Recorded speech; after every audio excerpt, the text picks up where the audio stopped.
இன்றைக்கி நம்ம எல்லோருமே மேடையில் பேசுகிறோம். பாரதிய ஜனதா கட்சி தமிழகத்திலே ஆட்சியை பிடிக்க வேண்டும், நியாயமான ஒரு கருத்து. நம்ம எல்லோரும் அதற்காகத்தான் எல்லா வேலையும் விட்டுவிட்டு அரசியலை முழு நேர வேலையாக இங்கே செய்து கொண்டிருக்கின்றோம். மண்டல் தலைவர்கள் ஆரம்பித்து, தொண்டர்கள் ஆரம்பித்து, மேடையில் இருக்கக்கூடிய எல்லா தலைவர்கள். ஆனால் அது கடினமான ஒரு பாதை. அந்த பாதை ஒரு முள் பாதை. அதில் எளிதாக நடந்துவிட முடியாது. அரசியலை அரியணையை பிடிக்க வேண்டும், பாரதிய ஜனதா கட்சியை ஆட்சிக்கு கொண்டு வர வேண்டும் என்றால் பாரதிய ஜனதா கட்சி தமிழ் மக்கள் முன்னால் சொந்த பலத்தில் நிற்கணும். இதுதான் அந்த இடத்திற்கு வருவதற்கான முதல் தகுதி. சொந்த பலத்தில் இந்த கட்சி நின்று காலூன்றி நிற்க வேண்டும். அது முதல் தகுதி. இரண்டாவது தகுதி, நமக்கு இருவரும் எதிரிகள் தான், அதில் எந்த சமரசமும் கிடையாது. என்னை பொறுத்தவரை மாநில தலைவராக இந்த கட்சியினுடைய தொண்டனாக இருவரும் ஒரே மாதிரி தான் எதிரி. திராவிட முன்னேற்ற கழகம் என்பது ஒரு தீய சக்தி. அது 50 ஆண்டு காலமாக தமிழக மக்கள் நன்றாக உணர்ந்திருக்கக்கூடிய ஒரு தீய சக்தி. இன்னைக்கு இருக்கக்கூடிய அதிமுக தன்னுடைய தன்மையெல்லாம் இழந்து, இதற்கு முன்பு புரட்சி தலைவர் எப்படியெல்லாம் இருந்தார்களோ அதையெல்லாம் தாண்டி இன்னைக்கு இருக்கக்கூடிய அதிமுக எடப்பாடி பழனிசாமி அவர்கள் தலைமையில் எப்படி ஆயிடுச்சுன்னா ஒரு பிட்டிங் ஏஜென்ட் பார்ட்டியாக மாறி இருக்கிறது. டெண்டரில் போடுவாங்க, ஹையஸ்ட் டெண்டர் லோவஸ்ட் டெண்டர்னு போடுவாங்க. அதுபோல் ஹையஸ்ட் டெண்டர் கட்சியாக எடப்பாடி பழனிசாமி அவர்கள் அதிமுக வழிநடத்தி கொண்டிருக்கின்றார். இந்த கருத்தை பேச வேண்டாம் நினைச்சேன். காலையிலே எடப்பாடி பழனிசாமி அவர்கள் என்னை பற்றி சில கருத்துக்களை சொல்லியிருந்தார்கள், கட்சியை பற்றி சில கருத்துக்கள் சொல்லியிருந்தார். யாரையோ பிடித்து பதவிக்கு வந்த அண்ணாமலைக்கு என்ன தெரியும்? உழைக்காமலே பதவிக்கு வந்த அண்ணாமலைக்கு என்ன தெரியும்? அண்ணாமலைக்கு இருப்பது வாயும் வாக்கும் தான். அவர் மைக்கை பார்த்தாவே பொய் பேசுவார் அப்படின்னு எடப்பாடி அவர்கள் சொல்லியிருக்கின்றார். அதற்கு நான் கருத்து சொல்லவில்லை என்றால் தவறாக போய்விடும். காரணம், நாளைக்கு நான் ஒரு 3 மாத காலம் வெளியே படிக்க செல்கின்ற காரணத்தினால இதே கருத்தை தமிழகத்தில் 10 முறை சொன்னீங்கன்னா அது உண்மையாயிரும். அதனால் இந்த கருத்துக்கு பதிலடி கொடுக்க வேண்டிய கட்டாயத்தில் நான் இருக்கேன்.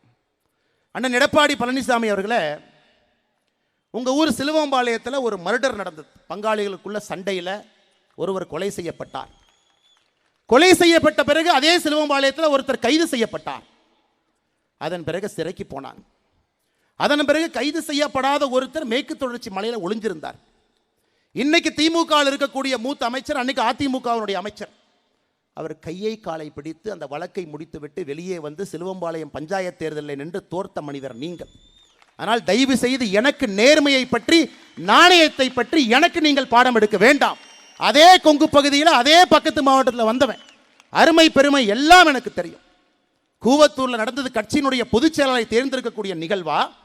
கூவத்தூர் நடந்தது அலங்கோலம்.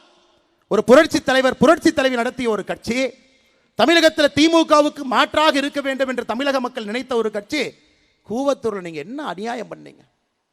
இஎம்ஐ டெண்டர் சிஸ்டத்தில் கட்சியினுடைய முதலமைச்சரை தேர்ந்தெடுத்தீங்க. ஹையஸ்ட் பிட்டராக எடப்பாடி பழனிசாமி, மீடியம் பிட்டராக கொங்கு பகுதியில் இன்னொரு அமைச்சர், லோவஸ்ட் பிட்டராக தென் தமிழகத்தில் ஒரு அமைச்சர். என்ன பிட்டிங்க? எந்த எம்எல்ஏவுக்கு மாசம் என்ன பணம் கொடுக்க வேண்டும் என்பதுதான் கூவத்தூரில் அந்த பிட்டிங் முறை. அதன் பிறகு தவழ்ந்து காலில் விழுந்து பதவியை பிடித்த எடப்பாடி பழனிசாமி இந்த தன்மான மிக்க ஒரு விவசாயினுடைய மகனை பச்சை இங்கிலே 10 ஆண்டு காலம் கையெழுத்து போட்டு ஒரு பைசா வாங்காத இந்த அண்ணாமலையை பற்றி சொல்வதற்கு எடப்பாடி பழனிசாமி என்கின்ற தற்குறிக்கு எந்த விதமான அதிகாரம் கிடையாது. இது அகந்தை, இது அகந்தை. 2026 புரட்சி தலைவி நடத்திய இந்த கட்சி இது போன்ற கிழத்து தலைகள் என்று வழிநடத்தி கொண்டிருக்கின்றீர்கள். தூக்கி எறியப்படுவீர்கள். 4வது இடம் கூட கிடையாது. 2026 சட்டமன்ற தேர்தலில் அனைத்து இந்திய அண்ணா திராவிட முன்னேற்ற கழகத்திற்கு 4வது இடம் கூட கிடையாது. இன்னைக்கு ஒரு உண்மையை சொல்றேன். எதற்காக எனக்கும் அதிமுகவினுடைய தலைவர்களுக்கும் சண்டை? இதனை தனிப்பட்ட வாக்கியால் பிரச்சனையா? மேடையில் நிறைய தலைவர்கள் இருக்கிறாங்க, அதிமுகவோடு கூட்டணி வேண்டும் என்று சொல்லக்கூடிய தலைவர்கள். எனக்கும் அதிமுகவுக்கும் வாய்க்கால் பிரச்சனையா? நம்முடைய கூட்டணியில் இருக்கக்கூடிய தலைவர் எடப்பாடி பழனிசாமி அவர்களை தொலைபேசி மூலமாக கூப்பிடுறாங்க. 2019 வாரணாசியில் மோடி அவர்கள் வேட்புமனு தாக்கல் செய்ய போறாங்க. எல்லா முதலமைச்சர்களும், கூட்டணி கட்சியினுடைய முதலமைச்சர்களும் அங்கே போறாங்க.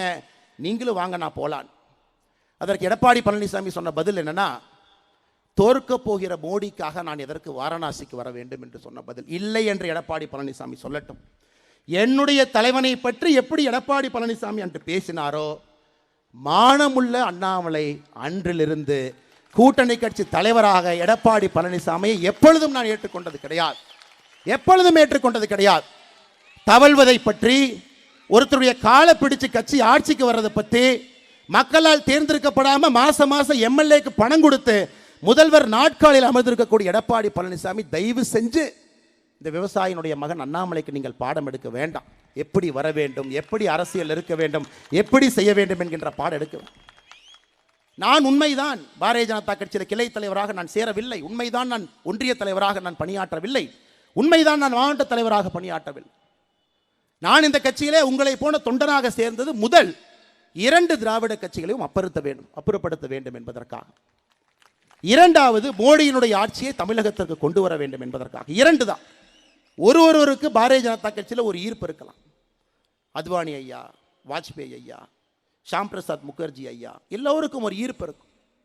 தேசியம், ஆன்மீகம், தெய்வீகம், வலிமையான ஒரு கட்சி, இந்த நாட்டை வழிநடத்தக்கூடிய கட்சி, நான் கரப்ட் பார்ட்டி, பெண்களுக்கு முதல் மரியாதை கொடுக்கக்கூடிய ஒரு கட்சி, சாதாரண மனிதனை தலைவராக்கக்கூடிய கட்சி, எல்லோருக்கும் பாரதிய ஜனதா கட்சியின் மீது ஒரு பார்வை இருக்கும். செய்திகளை உடனுக்குடன் தெரிந்து கொள்ள உடனே சப்ஸ்கிரைப் பண்ணுங்க.